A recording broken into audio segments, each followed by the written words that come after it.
Orang mati menguburkan orang mati. Matius 8 ayat 18 sampai dengan 22.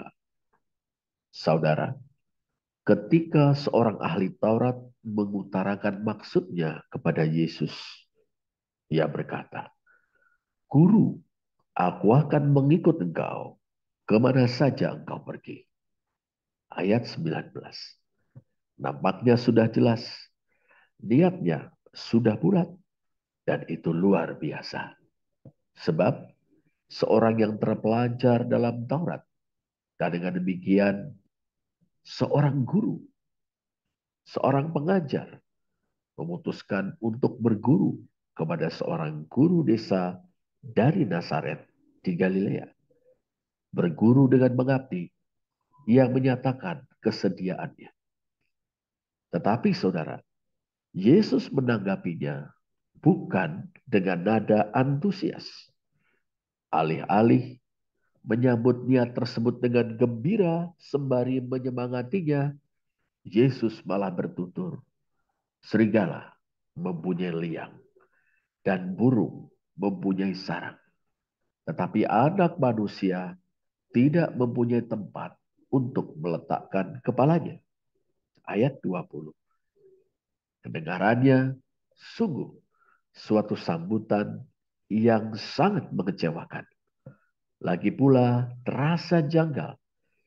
Bagaimana harus memahami kata-kata Yesus itu apabila kata-kata itu dituturkan untuk menanggapi maksud si ahli Taurat? Selanjutnya, saudara, tidak kurang membingungkan. Salah seorang murid Yesus, ya, orang yang telah dipanggil untuk menjadi pengikutnya, berkata kepadanya, "Tuhan, izinkanlah aku pergi dahulu menguburkan ayahku." Ayat 21. Yesus menanggapinya dengan kata-kata yang kedengarannya sama sekali tidak patut. Katanya, "Ikutlah aku, dan biarlah orang-orang mati menguburkan orang-orang mati mereka." Apa maksud Yesus, saudara? Bagaimana kita memahami penuturan-penuturannya yang penuh teka-teki itu? Konsep apa yang mendasarinya? Kemuritan radikal. Radical discipleship. Kemuritan radikal, itulah kiranya yang tepat untuk menyebut konsep, jiwa dan semangat, bahkan tuntutan Yesus. Dalam hal ini, mari kita perhatikan tiga hal. Pertama, saudara, Yesus menuntut posisi lebih dari sekedar seorang didaskalos atau guru. Seorang guru digugu dan ditiru. Digugu ajarannya, ditiru tindak tanduknya.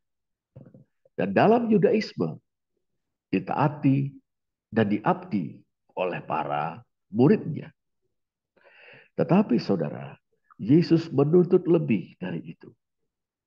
Ia adalah kurios, Tuhan, Gusti.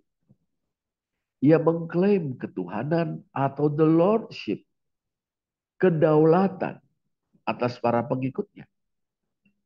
Ia tidak menyisakan sedikit pun ruang bagi para pengikutnya untuk mengklaim komitmen kemandirian mereka. Yesus menolak otonomi para pengikut. Akulah Tuhan. Akulah yang berkuasa atas hidup dan matimu, atas badan dan jiwamu. Akulah yang menentukan jalan hidupmu, bukan dirimu. Akulah yang menetapkan norma bagi hidupmu. Akulah yang menentukan nilai-nilai apa yang harus kau anut. Mengikut aku berarti mempertuhankan diriku, memosisikan aku sebagai yang berdaulat atas dirimu seutuhnya. Demikianlah, saudara. Yesus menolak maksud si ahli Taurat karena orang terpelajar itu hanya ingin menjadikannya seorang guru atau didaskalos, bukan mengabdi kepadanya, mempertuankan dia, atau menjadikan dia kurios. Kedua, saudara, Yesus meminta setiap orang yang ingin mengikutnya agar mereka menimbang dan menghitung harga yang harus dibayar dalam mengikut dia. Setiap keputusan mengandung risiko. Demikian pula keputusan untuk mengikut Yesus. Apalagi mengikut dengan mempertuhankan dia. Kata Yesus, serigala atau rubah-rubah dalam teks Yunani. Hai alo pekes. Hai alo pekes. Rubah-rubah mempunyai liang dan burung mempunyai sarang. Sedangkan anak manusia tidak memiliki tempat untuk meletakkan kepalanya. Dengan perkataan ini, saudara, bukankah seakan Yesus sedang mengutarakan bahwa nasib binatang-binatang liar pun lebih baik daripada nasibnya, dalam tanda petik. Jalan hidup macam apakah yang terbentang di hadapan orang-orang yang telah memutuskan untuk mengikut dia? Bukan hanya mengajukan tuntutan atau klaim. Yesus juga memperhadapkan setiap orang pada suatu realisme kemuritan yang berintikan salib. Sebagaimana Yesus, saudara, dalam pengembaraannya di muka bumi, menelusuri jalan salib. Demikian pula para pengikut. Mereka akan mengikuti jejaknya, meniti jalan salib. Jalan penyangkalan diri yang radikal.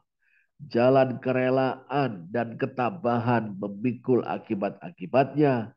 Dan jalan penghayatan akan hadirat Tuhan di tengah-tengah penyangkalan diri dan segala konsekuensinya. Itulah sebabnya saudara, kelak Yesus pun bersabda, barang siapa yang mengikut aku, yang harus menyangkal diri, memikul salibnya, dan mengikut aku. Matius 16 ayat 24.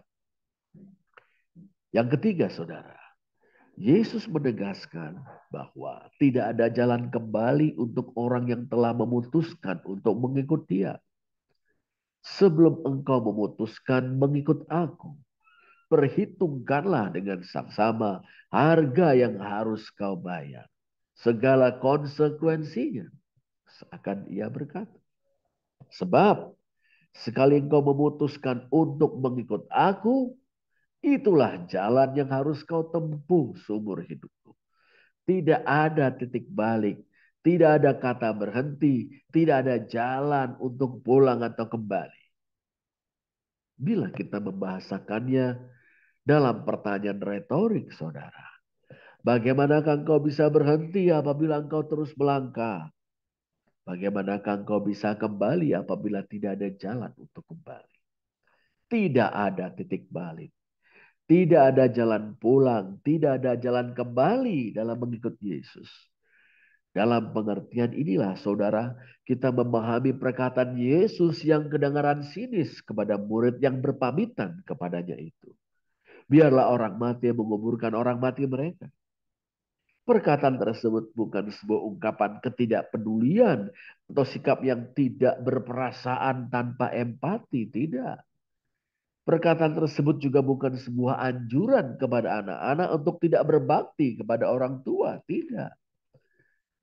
Yesus tahu, saudara, murid tersebut menyesal telah mengikut dia.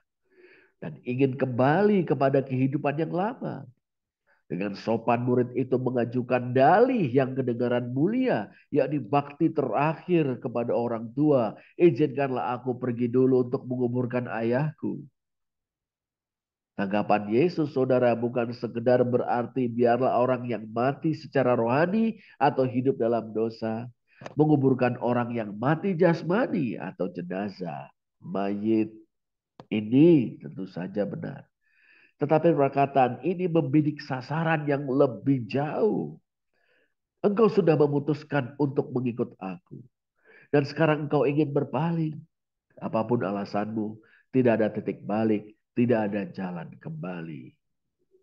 Saudara, kemuridan radikal mengikut Yesus adalah keputusan satu kali seumur hidup. Sebelum membuat keputusan, pikirkanlah masak-masak. Serigala mempunyai liang, burung mempunyai sarang. Tapi anak manusia tidak mempunyai tempat untuk meletakkan kepalanya. Ada keputusan, ada harga yang harus dibayar. Yaitu menyangkal diri. Bukan lagi kehendakku, melainkan kehendak Yesus. Termasuk di dalamnya mengikuti ajaran-ajaran Yesus secara konsekuen. Termasuk diantaranya mengasihi sesama manusia, tidak melakukan kekerasan, pantang melakukan kekerasan, pantang melawan dengan kekerasan, mengasihi musuh, mendoakan kebaikan mereka,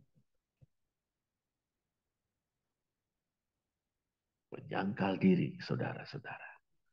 Dan memikul salib berarti siap untuk menanggung konsekuensi dari sikap yang total, tuntas mengikut Yesus itu. Dan terus mengikut dia. Sekali keputusan sudah dibuat, ikutlah Yesus sampai hembusan napas yang terakhir. Sampai tetesan peluh, bahkan darah yang penghabisan. Tanpa penyesalan, tanpa berpaling sama sekali. Maka saudara, dalam minggu Prapaskah yang ketiga ini, kita pun bersimpuh di hadapan Sang Kristus sembari mengucap doa. Wahai Guru Agung Tuhanku, apabila ku renungkan tuntutan dan tantanganmu, alangkah beratnya itu. Tetapi bukankah engkau yang menuntut, engkau jugalah yang sudah mengasihi dan terus menyatakan cintamu. Bagaimanakah aku bisa menyangkal itu padahal salibmu tidak pernah sirna dari sejarah umat manusia. Bukankah salibmu itu adalah lambang cintamu yang menyelamatkan melalui pemikulanmu atas keadilan ilahi dan karenanya mengalirkan kasih ilahi yang tiada bertepi. Bukankah engkau yang menantang, engkau juga yang hadir di dalam kami melalui roh dan firman-Mu demi menerangi dan memandu, menopang dan menguatkan kami yang lemah dan cenderung tawar hati dan mudah berubah setia karena berbagai-bagai daya pikat dunia dan nafsu kedagingan. Wahai Juru Selamat, Tuhan Yesus, perintahkanlah aku untuk mengikutimu. Tapi jadikan pula lah aku pengikutmu oleh penebusan dengan firman dan oleh rohmu. Amin. Terpujilah Allah.